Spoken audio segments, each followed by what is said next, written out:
What can the simulation do for you?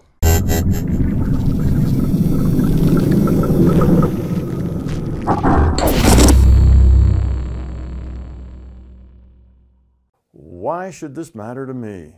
I want to discuss how the simulation model or theory is much more than a theory to me and more of a model or blueprint on how to live life and how to improve yourself. First, I'd like to give people a chance to read my book, Simulation Secrets, for free. If you're interested, look in the description. There should be a link to the book and some upcoming days when it will be free. If in the future there aren't any free days listed out there, drop a comment and I'll do my best to put some more days out there.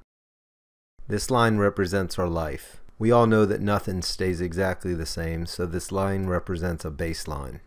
As time goes on, many of us tend to view life as an uphill battle, as a never-ending cycle of constant struggle.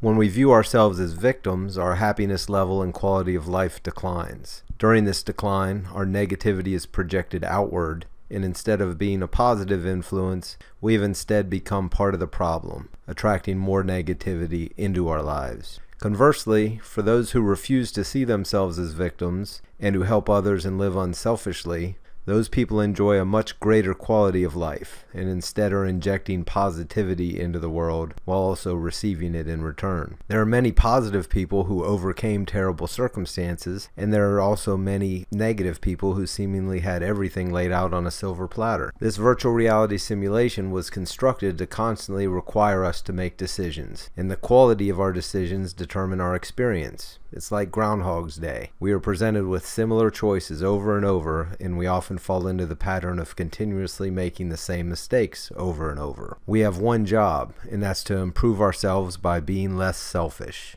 Once we stop trying to improve and succumb to negativity, the system has no vested interest in helping us catch breaks or working with us to improve our lives. No matter where we are, if we put in the effort and work to improve, the system sees that and works with us. No matter what's happened in our past or where we are on our journey, the system is always ready to work with us and help us grow. That being said, it's not easy. Improvement can often mean 2 steps forward and 1 back. But if we put in the long and sustained effort, we can change our trajectory. One day the present will be the distant past, and we will look back on our lives and see what truly matters. If this reality was solely a material or matter-based reality, the notion that mainstream science still clings to, then none of this would matter. But deep down, most of us realize that what we do does matter. We have one job, and that's improvement. This starts by being honest with ourselves about who we are, not who we want people to think we are. The simulation isn't here to scare us, but most of us are living our lives running from our fears. The first step to improving our lives is confronting those fears head on. I don't claim to be special or enlightened, and I struggle just like most people, but I do feel like I have finally found what I've been looking for, and I also think that this information may be helpful for you as well. Thank you for watching.